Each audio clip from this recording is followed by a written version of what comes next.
Hey y'all, and welcome to Brawl. My name is Brian, and this lady was not just an eyewitness, she was in the crowd, she was in the stands behind Trump during the assassination attempt. And what she has to say on CNN is absolutely wild. And before we dive in, we are sponsored by Colonial Metals Group. If you want to protect your wealth against Bidenomics, against inflation, you want to invest with my friends at Colonial Metals Group. They fundamentally understand gold, precious metals, and silver investments. Now, let's go. Selena, thank you very much for joining us. We're really glad and grateful that you're okay. Tell us about this interview. What did the former president tell you tonight?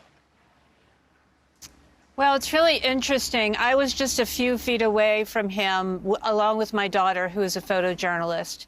And he was aware of that because I was supposed to go to fly to Bedminster with him after the rally to do an interview with him. And so he called me this morning or this afternoon and said, and wanted to know if myself and my daughter were okay. So that's how the conversation started. And then I asked him if I could interview him, just talk to him about those moments and about how this changed him. And that's when he said, well, I was going to do a speech that was going to be a real humdinger. I think those were his exact words. But, you know, everything changed in that moment. And Abby, you have covered his events before. When you watch him at a rally, he always looks forward. Always looks forward. He never looks to his right or to his left. And he had put a screen up that showed a chart. Also never does charts. And he looked to his right, something he never does. And as he looked to his right, the bullet grazed right past his face. And I was standing right there when it happened. And he said, in that moment, he understood that everything had changed for the country and for himself. What is the speech going to be about now? I imagine that the RNC was supposed to be both a celebratory event, but also a time to make the case against his opponent. What did he tell you he's going to focus on now?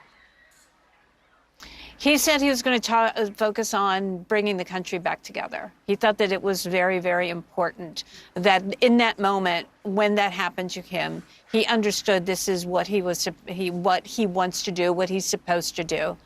And he talked a lot about when he stood up, and there's that sort of iconic moment when he puts his fist up.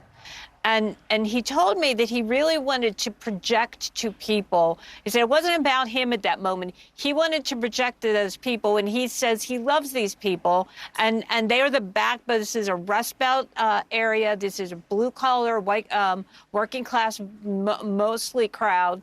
And he wanted to project he thought it was important to project to the country in that moment that everything was okay. That he was okay and the country was okay. And I thought that was really fascinating. And he was in a very good mood. He sounded incredibly upbeat. These moments have a way of changing people.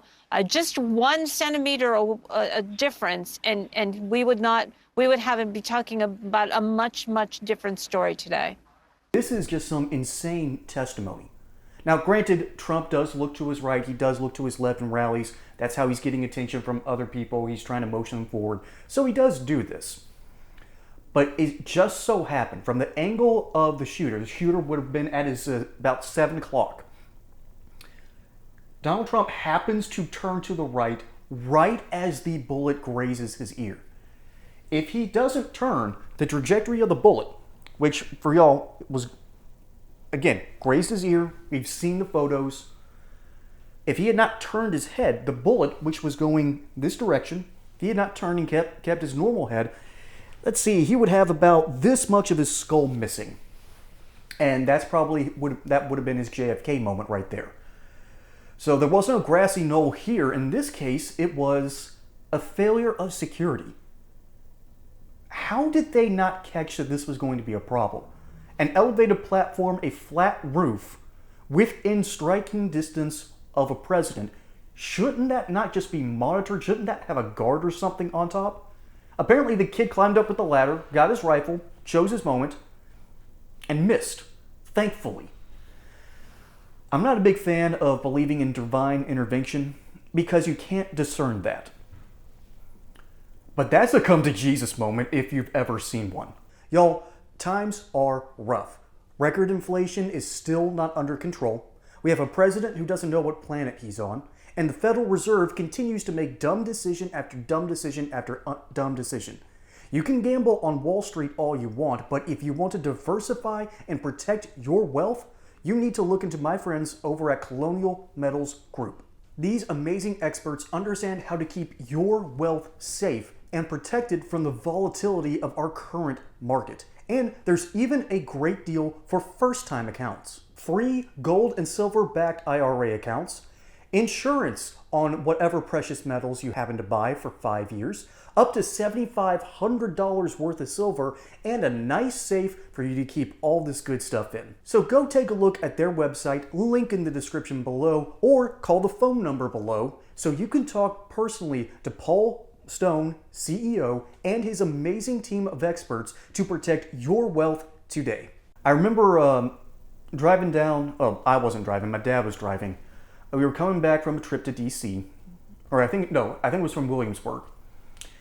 And car in front of us, 2 cars ahead, blows a tire, careens wildly out of control, comes about this close to hitting our car. My mother turned to me and said, "I believe God saved us today." I can probably say that's a little bit of divine intervention right there. And for Trump, that's not a poop your pants moment at a D-Day memorial. That's a come to Jesus moment when you realize your life is in danger. So if he ever does turn to Jesus, I think we can pinpoint the moment where it happens. Because y'all, there was a huge failure that day. This 20-year-old no-name kid who had been radicalized. I think the current story is this kid was just bullied into doing something stupid. I don't think he has a manifesto out, unlike the Nashville shooter. Someone, however, failed. I don't know if it was a failure of communication, that someone whispering in the other sniper's ears, don't go for the target.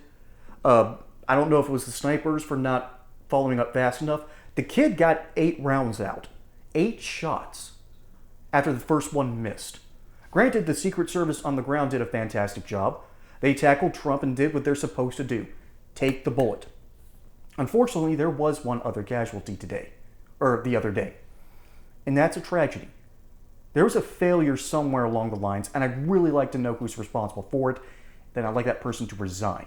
So I don't know if it was a communication problem or if the snipers just didn't do their job. Again, this isn't a battleground. This isn't Syria. This isn't Iraq. This is American soil. And I fear what might have happened if that shot had hit its intended target. If Donald Trump had not magically turned to the right, we would be looking at a very different America today. And that's why he wants to change his entire speech. He wants to talk about unity. So ultimately, this might have been the greatest boon for Donald Trump. Getting shot in the ear might have been the greatest thing that ever happened to him. And I don't say that with joy.